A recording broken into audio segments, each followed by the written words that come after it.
En dépit de toutes ces technologies, il faut parfois des années pour éradiquer ces angoisses, car la phobie est une émotion très forte qui, rappelons-le, s'apparente à une peur de mourir. La peur de mourir est d'ailleurs à la base de toute religion qui a bien compris l'intérêt d'utiliser cette peur pour manipuler les fidèles.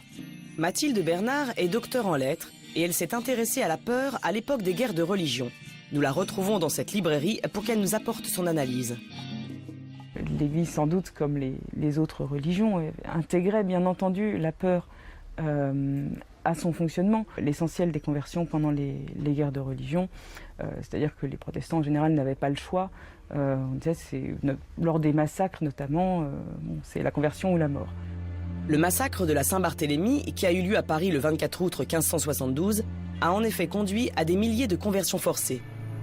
Afin de parvenir à faire peur aux fidèles, l'Église avait recours à l'époque à des images menaçantes. Les ultra-catholiques de la fin du XVIe siècle utilisent également beaucoup d'images de l'enfer, notamment pour attaquer leurs adversaires, pour attaquer le roi de France Henri III, qui est présenté comme un roi diabolique, un roi qui accorde trop de bénéfices aux protestants qui sont l'image du mal, l'image du diable.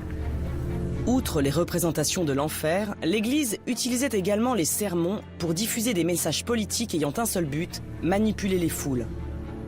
Qu'à l'issue d'un sermon violent, on voyait les fidèles se précipiter pour attaquer tel groupe qui était stigmatisé, parce que la haine et la peur ont toujours fonctionné ensemble. Et ce mode de discours du sermon, on le retrouve dans les assemblées politiques, où c'est la même idée. Cette méthode a fait ses preuves puisqu'elle n'a pas totalement changé depuis le Moyen-Âge. L'utilisation de la peur peut aussi mener à la haine de l'autre, car la différence fait peur. Le pouvoir en place stigmatise le danger potentiel de certaines populations. La peur que l'on peut ressentir face à un peuple peut conduire à une haine farouche. Les croisades sont l'un des nombreux exemples de l'histoire ancienne instaurant la haine raciale dans l'histoire.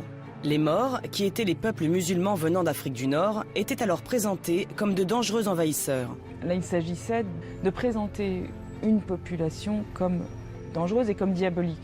Là, c'était les Maures, les musulmans. On le voit très bien à travers la chanson de Roland, notamment, qui est un des premiers textes littéraires qu'on ait en langue vulgaire, en langue française. C'est une histoire qui se passe au 8e siècle.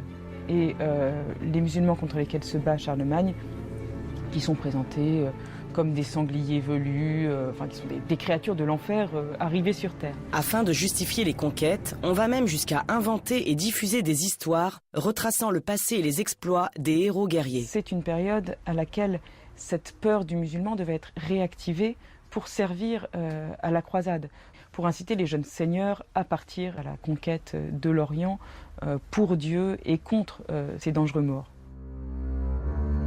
Qu'ils me haïssent pourvu qu'ils me craignent. C'est le philosophe italien Nicolas Machiavel qui a théorisé le principe qui place la peur comme un outil de domination. Il a d'ailleurs donné son nom au machiavélisme, toujours utilisé aujourd'hui pour désigner une politique qui prône la conservation du pouvoir par tous les moyens, y compris la manipulation. Machiavel était surtout très réaliste sur ce point-là quand il a analysé l'importance de la peur qu'inspirait le prince. L'important pour le prince, pour le gouvernement, pour n'importe qui veut du pouvoir, c'est d'être craint. Alors, toute la question est de savoir que veut dire cette crainte.